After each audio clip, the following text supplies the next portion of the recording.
Hi, I'm Megan Gilmore, the founder of Lark. This week at Lark we've been talking about saboteurs.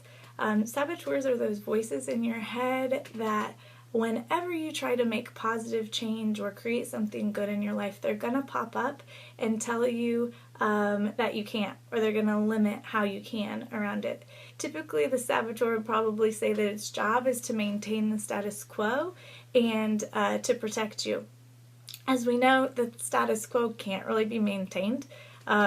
You're changing and growing and all of that every day as you live. So in the end, the saboteur's job is kind of based on a lie. So you don't want to give your power away to the saboteur. It's going to steal your aliveness. However, it will kind of always be there. So rather than acting like it doesn't exist, one thing that you can do is get really curious about it and start to work with it a little bit. It's going to having that sort of approach is going to expand your awareness around it. It's going to help you discover more options about your choices and ultimately give you clarity and courage about the way that you're going to go. Today, my saboteur was all up in my business because I had a great morning, and typically whenever you do something great or have something great happen in your life, your saboteur or self-sabotaging thoughts aren't far behind.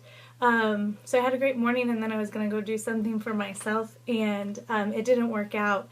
And so I had an internal dialogue for probably about 2 minutes that tried to work out, what I was going to do. And the sabotaging thoughts, the saboteur was saying, oh man, that stinks that didn't work out. The rest of your day is not going to work out either. It's a good thing that you had a great morning because the rest of your day is just going to stink. And then I was like, no, that's not necessarily true. I'm going to live at choice. Maybe take Elizabeth Taylor's advice and pour myself a drink, put on some lipstick, and pull myself together.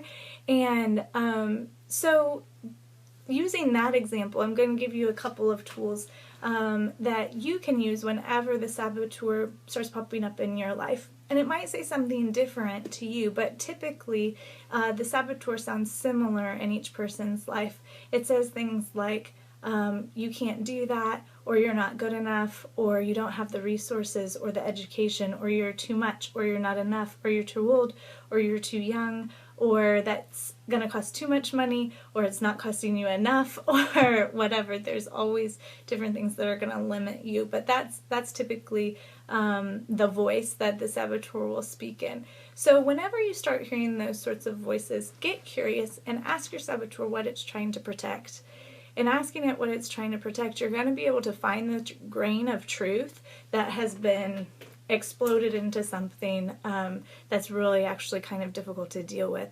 So in my example, the grain of truth was that I really value cultivating beauty in my life. And if I were to ask my saboteur what it were trying to protect, it would probably say something like, I was trying to protect your lovely day, or something like that.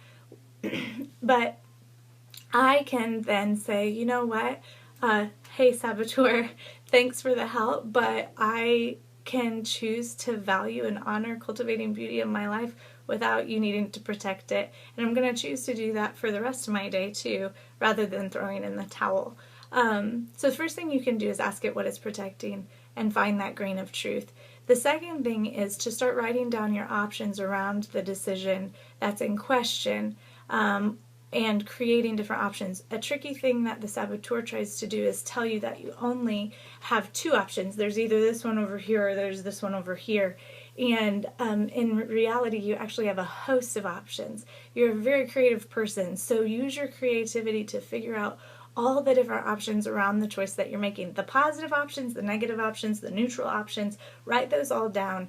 Add in your values and purpose, and ask which options are going to most honor those in your life. Doesn't necessarily mean that you pick that one, but it does help you start to get a bigger picture and a more expansive perspective on the options that you do have.